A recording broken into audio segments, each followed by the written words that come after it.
Perkenalkan, nama saya Dea Hadianti, MPM 2021 015 00233 dari kelas Y6B. Di sini saya akan membuat video untuk memenuhi tugas mata kuliah penulisan ilmiah. Yang pertama yaitu judul. Jadi judul yang saya akan ambil pada semester 7 yaitu pengaruh bimbingan konseling karir terhadap pemilihan jurusan perguruan tinggi di SMAN Islam Riyadul Jannah. Pentingnya melakukan penelitian ini yaitu dilakukan guna mendukung pengembangan layanan bimbingan karir yang lebih efektif dan relevan dengan kebutuhan siswa, serta memberikan kontribusi positif terhadap kualitas pendidikan dan pengembangan sumber daya manusia.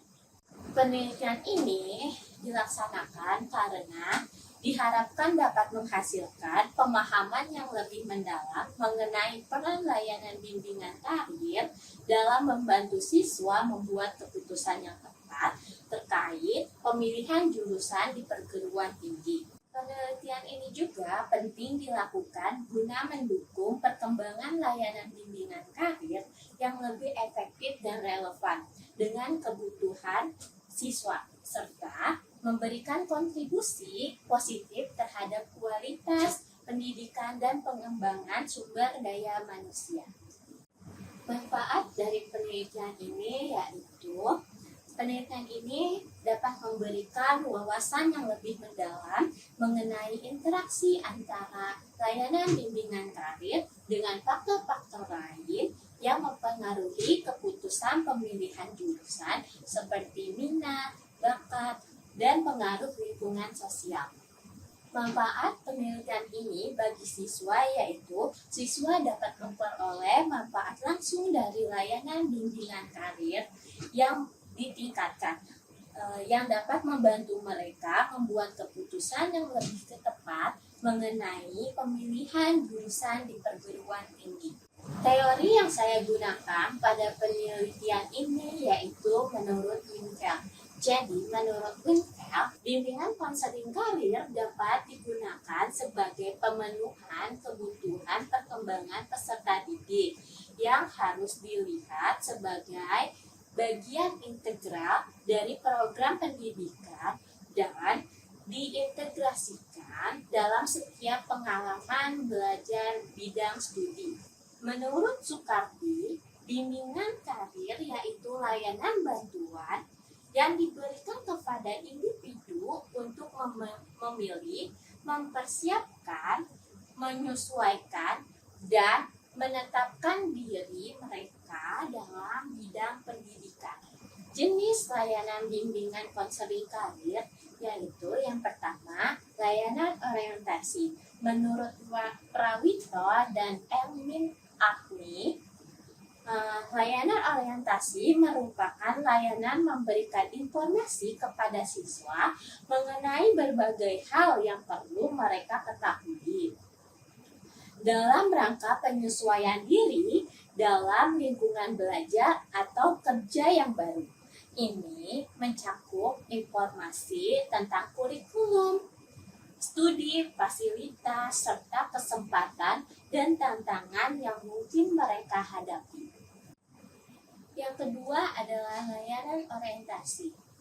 Menurut Winkel, layanan informasi merupakan layanan bimbingan dan konseling di mana siswa dapat menerima dan memahami berbagai macam informasi seperti pendidikan dan informasi jabatan yang bisa digunakan untuk bahan pertimbangan serta pengambilan keputusan untuk peserta didik.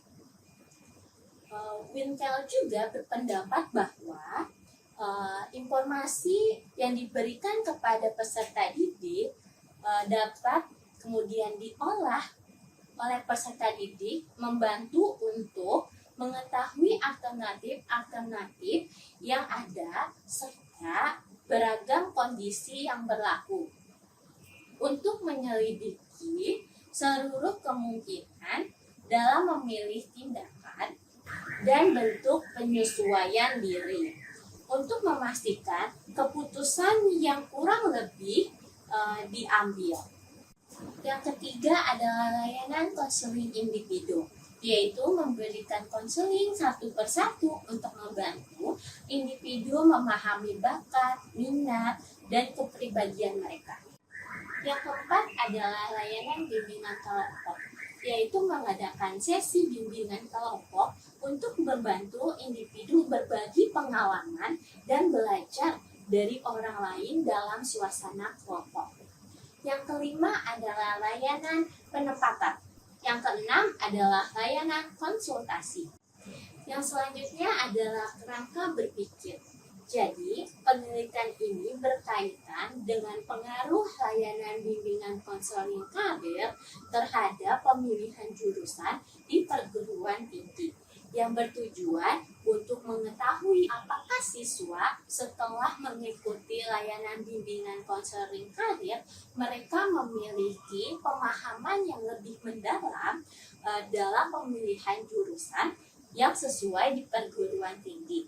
Penelitian ini juga mengevaluasi bagaimana pengaruh layanan bimbingan konseling karir terhadap bakat, minat, dan prospek kerja peserta didik, sehingga mereka dapat membuat keputusan yang lebih tepat dan terinformasi dalam pemilihan jurusan yang akan mereka pilih. Berikut adalah bagan kerangka berpikir. Ini adalah kerangka berpikir dari penelitian saya. Variabel X-nya itu bimbingan konseling karir, dan variabel Y-nya yaitu pemilihan jurusan di perguruan tinggi. Selanjutnya yaitu metode. Metode yang saya gunakan pada penelitian ini yaitu metode kuantitatif dengan pendekatan korelasional. Yang selanjutnya adalah pengumpulan data. Jadi, pada penelitian ini saya menggunakan teknik kuesioner. Jadi, saya mengumpulkan data secara langsung dari responden dengan cara memberikan pertanyaan tertulis yang harus dijawab oleh responden. Selanjutnya yaitu teknik pengumpulan data. Jadi, pada penelitian ini teknik pengumpulan data yang saya gunakan yaitu yang pertama uji normalitas. Jadi, uji normalitas ini digunakan untuk menguji apakah semua variabel berdistribusi normal atau tidak. Terus, pada uji normalitas ini juga saya menggunakan program IBM SPSS Statistik 26. Yang kedua adalah teknik uji linearitas. Jadi, uji linearitas ini digunakan untuk menentukan apakah hubungan antara variabel yang dianalisis mengikuti garis lurus atau tidak. Artinya, peningkatan atau penurunan kualitas pada suatu variabel dapat diikuti secara linear oleh peningkatan atau penurunan secara kualitas pada variabel lainnya. Uji linearitas ini juga menggunakan program IBS SPSS Statistik 26. Yang ketiga yaitu uji hipotesis. Jadi, uji hipotesis ini digunakan untuk menentukan apakah ada hubungan yang signifikan antara variabel antara dua variabel tersebut. Berikut adalah rumus uji hipotesis tersebut.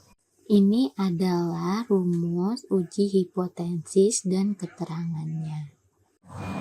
Sekian dari saya. Kurang lebihnya mohon maaf. Wassalamualaikum warahmatullahi wabarakatuh.